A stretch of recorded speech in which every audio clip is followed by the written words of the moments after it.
family, so I welcome you all back again to Kyerewaa's Veggie Kitchen, and I'm so humbled to welcome our sister, our mother, a friend and auntie. She is very industrious, very hardworking, and she is into digital marketing. In fact, she's all over the place. Yes. Okay? So let's all welcome family Mrs. Lucy Ewa.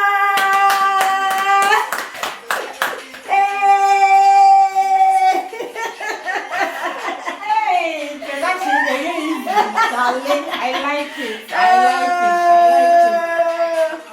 Hey, hey, hey, hey, hey, hey. Wow. In fact, Mammy original for you. My friend is Auntie Mother, she said Auntie Mother, but also one pet. Because look at her, she's a mother of 5 boys. Oh my God. 5 boys, okay, but you can't see it. Auntie Mother, I'm quite Yeah, that's oh, my man, just said, wow. Oba kitchen. I'm so much honored. Miss Amy, the car say where you write to me. It's your neck, a dear father, by my and then the bayer by your PC. Hey, Any yardua, a boom. Yeah, that's what they're Any vegetable. And I made him break a cry. Be a timid. Who the crab it me up to Cacada now obeyed to be a timid. I was here for. Yes, it's so baby. Now, what's nonsense? So, subscribe there. Don't forget to subscribe. The more if you don't make a crown and one in channel. So and sit back, relax, and enjoy. I will start with pouring my oil. Yeah, the oil no be open, so I'll be used to palm oil. Go. But then no, yeah, the oil na in ye be breeze. See, every chain na oil no I shake. Then we pour in our onions. Jenny no ebekun. Let me pay Jenny pa because they're healthy. And aduane na wudi na wudi ya na ede. Tanti mo me sa mani yehwa. Esansu mani yehwa. Esansu mani yehwa. It's whilst I Jenny no echi no. Me de memoko akakedro kitswe ene garlic kitswe enso me blend we yenya doa no na ba na ewumu no ene tomatoes na me chichae na aba no ni nyina na me dia fra nteno so me blend eno ne nyina fra me pese jene ne be pin bebre me pene me de me tomatoes no so go.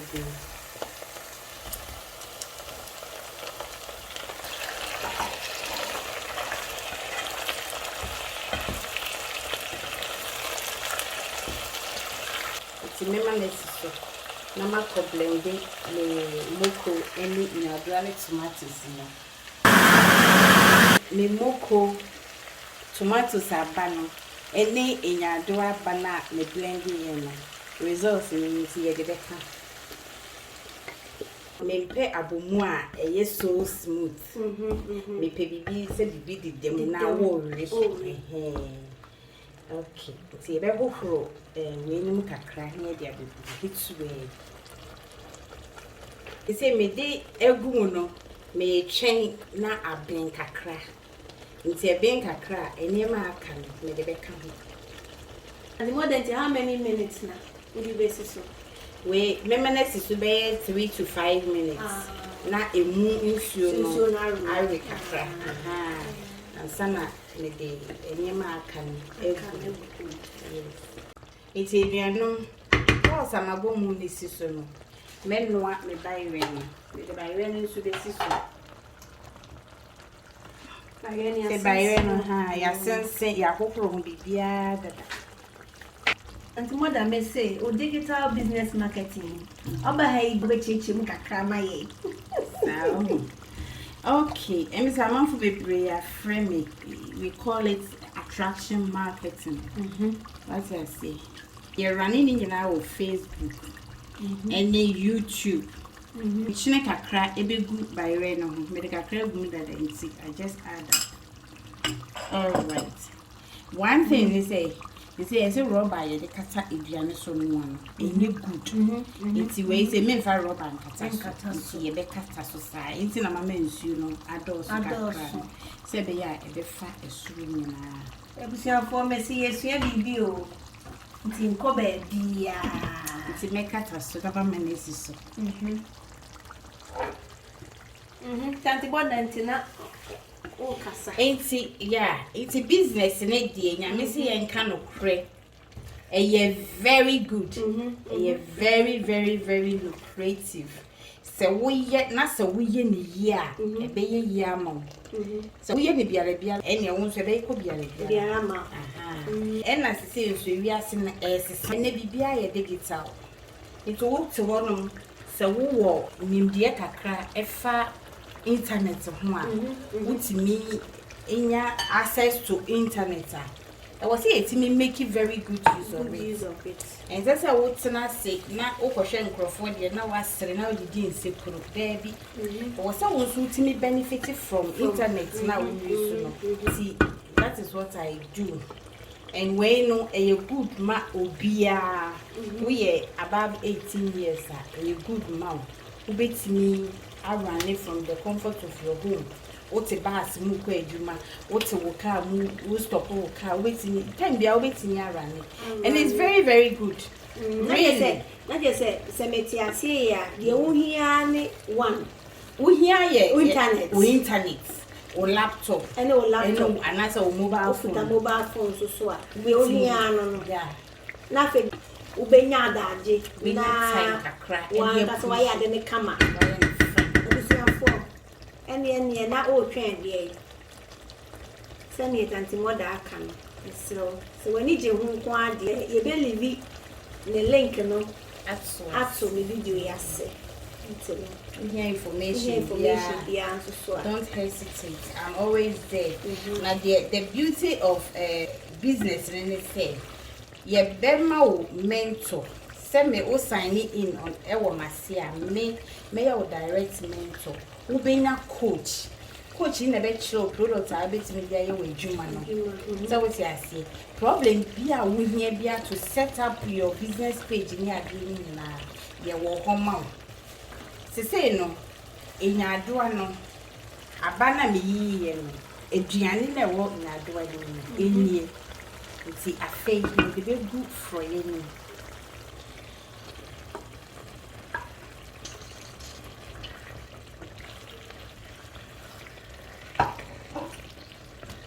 Say my shed na major because when pese be so soft as up say crunchy say crunchy grill you see we say no egg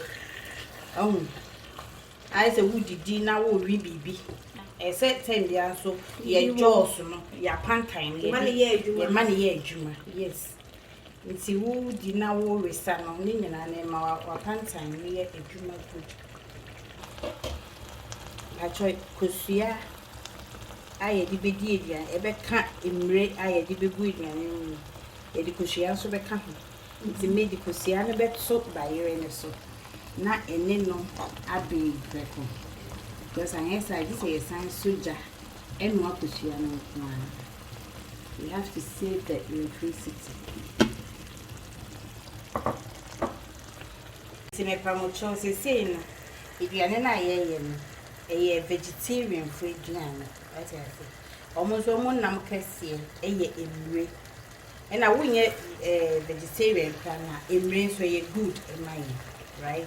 It's way red not a bottle it's made the back come. The back come, use your good and the modern tea and come with me say, many you pants over me, Massacre farm baby, no. Wait me, I check me, muka cry. Okay. Say, Mammy, can say, Corona, Mrs. Abbey, any pain, any pro.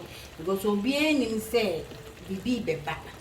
Obia, sorry, and 8 hours, the 6 hours, and the 4 hours in an industry. Obia and Pebby, be say, say enti say that be me ntimi nkwa adwuma den na me obeye sa eno ti na sa business we home ewo home out say we are interested that tell me and I was say you see we should not put all our eggs in one basket right enti no enye bad say we be source of income we so every and crow enti you can come around find things for yourself and we have 30 days money back guarantee obana say we hwe na say we ntimi ya you better found you see hey any abusiafo ye twa de yo they say bibia kom aka enchine enemy spices kakra me mana ben kakra asana me die okay besi su kakra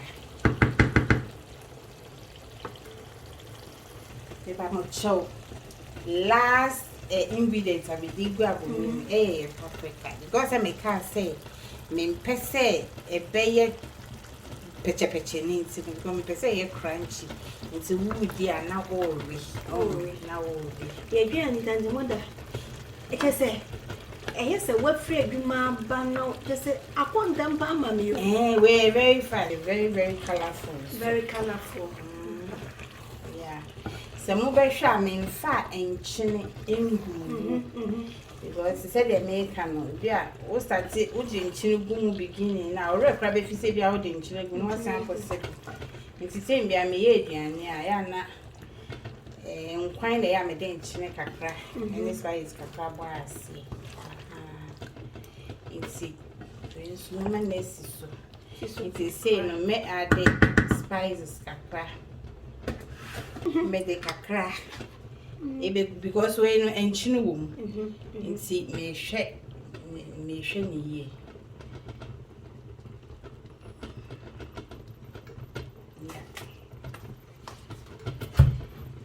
nti ebe no me ya ka hwe se ye de bi ka ho a so we say ye de enchine ka ho a na ye de enchine kakra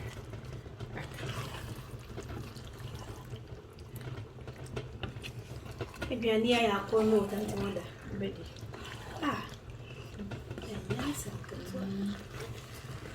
me say me frɛ wa wo kan recipe ni kire me e wa nam de me ndidi me twa aduane we pa and you are welcome inti me pa mo chop me de nchine kakra 1 teaspoon ebe ka ho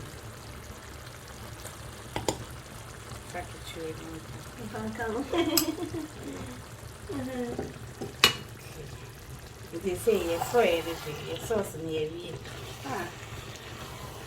And yet they say, and yeah, colorful. And one is say, a big German is so. They say, you buy rain so. This is so you could come up.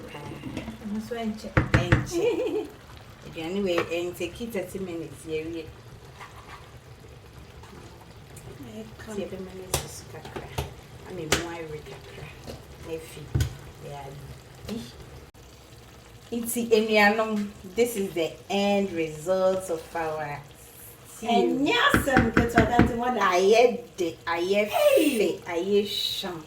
You buy it so I've been come.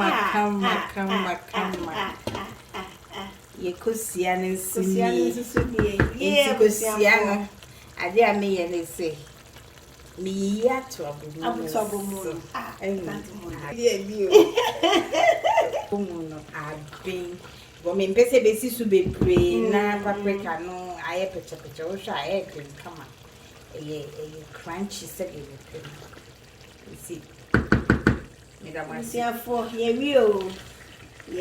wie Miss Rowe, what shall we do? Sam, now subscribe here. Subscribe to my and Chinemo could be a me say, send your house to her. No, mother, with the enemy interest. Okay, it's said it by rain by rain, ye young pan where you know, and see any dickacy. You need it, sir. We are just saying, Sebusiafo. Bayre inyadwa with vegetables. Any kusia. Fia. Ubetimi a try. Edepa. Thank you. Me pacho we a Kyerewaa de. Aduane me na me no aye nti de me de be ma na so odi. Pese mu hu se aduane no. Ye ne ya ne yedi. It's me so me seven me I'm on diet. Say me ye diet. Ebusiafo. Inti me se. Tomatio. Me ndi kese. Kitwe bi yo yate. Me kitwa ni mponi. Aduane ya akoro. Oh, cancer. Bibia ye kama anwane bibia ebusiafo. Aduane time say dia. Enie enkasa bebro.